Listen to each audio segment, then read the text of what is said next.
Bernadette Fedoro, and I am thrilled to be part of Proud Dems US. We're an organization committed to helping Democratic candidates be successful.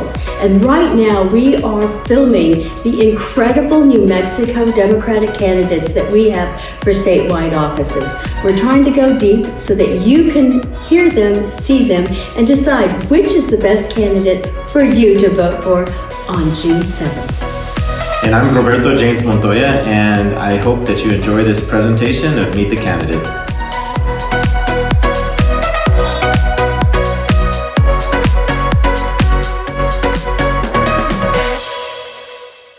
Hello and welcome to ProudDems.us. I'm Roberto James Montoya, and I'm on the Affirmative Action and on the Platform Committee for the Democratic Party of New Mexico.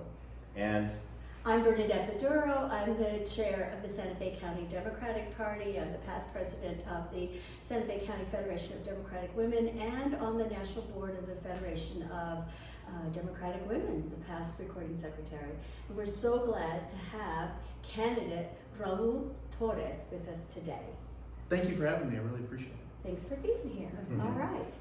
So our first question is, we want to know who you are. We want to do a deep dive into who is Raul Torrez. So we want to know, where were you born? Who's your family? What number are you in the group of siblings? Do you have siblings?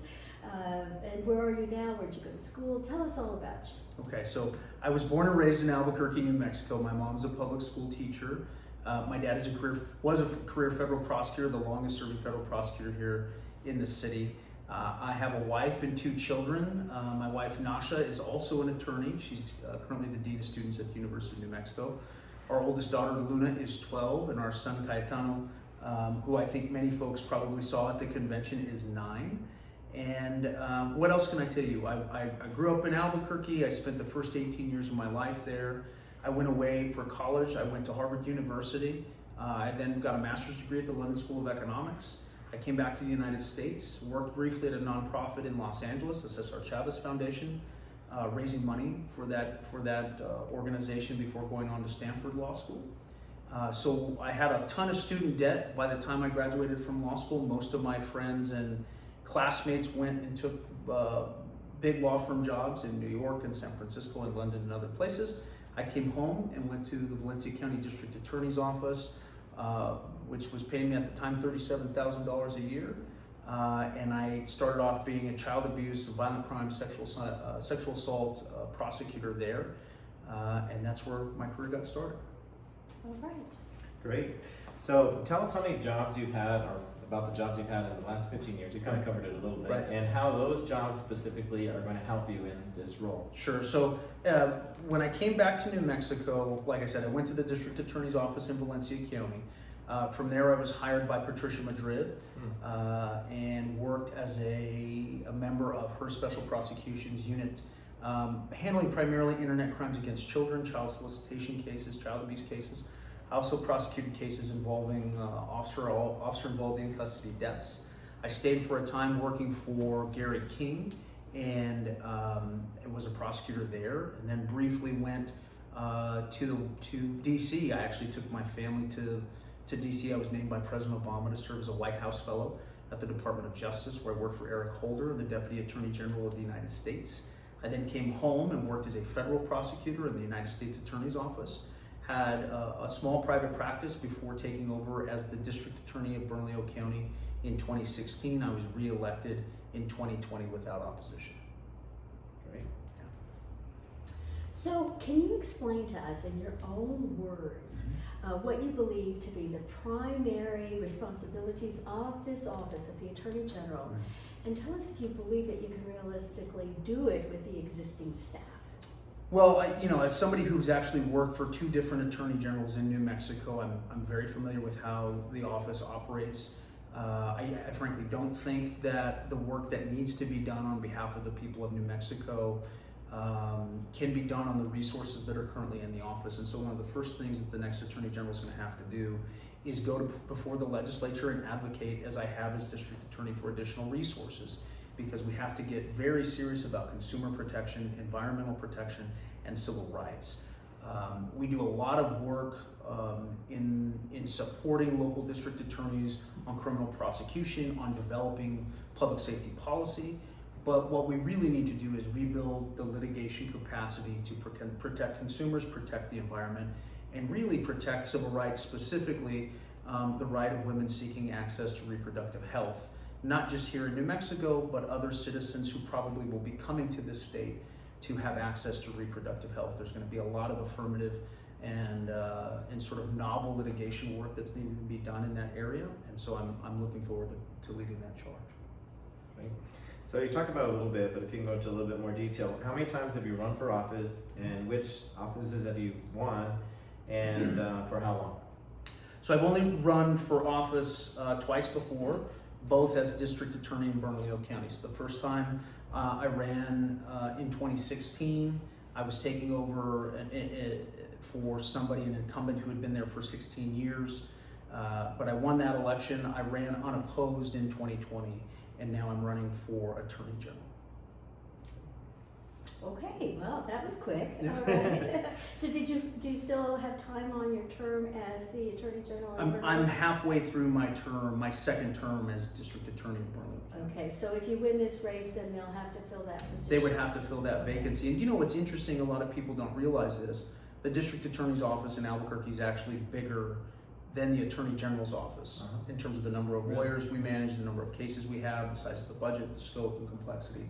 It's substantially larger. And so one of the things that we're going to try and do is, like I said before, build up the capacity of the Attorney General's office. Okay, interesting. I had to do a follow-up question on that. So what has been the most challenging part running for office now, for this election? You know, I think the most challenging part for me is continuing to lead the District Attorney's office. It is an office that really requires somebody to be on call 24/7, 365. In the 5.5 years since I've been District Attorney, my office has received over 100,000 criminal referrals. So it is a massive undertaking. I meet regularly with victims' families. I review indictments, pleadings in a civil lawsuit that we are engaged in against the New Mexico Civil Guard, which is a right-wing extremist group. We have a number of unique programs that are underway, a data analytics partnership with New Mexico Tech, Sandia National Labs, and a partnership that we're building with UNM Health Sciences Services to help children with adverse childhood experiences. So I am responsible for keeping all of those programs running, all of the trains moving in and out of the District Attorney's office, and trying to be in 33 counties across the state, and also checking in with my 2 young children. So I have a very full plate. Great. So let's say you win this race. Where do you see yourself in the future, 10, 20, 30 years out? You know, I think if you ask my wife, she would probably hope that we would slow things down a little bit and have a little more time just with family. I don't really have a 10 or 20 year plan, but I can tell you that I'm incredibly excited by the challenge of leading the Attorney General's office, but really eager to get into what I think are some really consequential fights at the national level that are going to happen, not just in the legislature and in Congress, but in the courtrooms of this country. And so I think there's going to be a lot of groundbreaking legal work in the next decade, and I'm excited to be a part of that. So tell us, why are you the best candidate? And if you could, include your closing statements. Sure. So one of the things that I try to tell people is that this is a very, very serious time. I mean, we've been through so much with COVID in the last 5 years in the Trump administration. We've seen the erosion of so many basic foundations of constitutional democracy.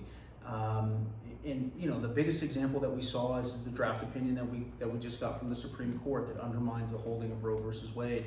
But we've seen attacks on the voting rights. We've seen a rise of political extremism. We've seen a real resurgence of corporate power and people who are using their positions of power to pollute the land, to pollute the air and the water. We've got to get a handle on climate change. And as I've said before, we need to be in a position where we have the very best advocate and the very best attorney.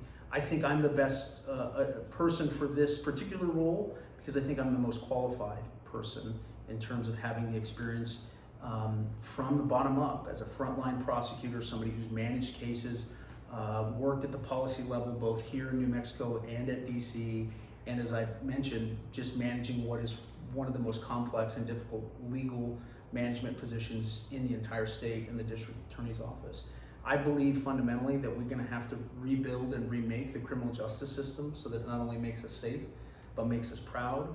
We're going to have to stand up and fight for civil rights so that no one, including the government, will have the ability to tell a woman what she can do with her body and how she can control her own destiny. And fundamentally, I think we need to get a handle on climate change so that we can make sure that the next generation has the benefit of clean air and water and everything that we enjoy here in New Mexico that we find so special. And so I think I have the strength, the experience, and the leadership, and I hope to earn the support of the voters in the June 7th primary and beyond. So there you have it, Raul Torrez, candidate for Attorney General. We wish you the best of luck. Thank you. All the best. Thank you.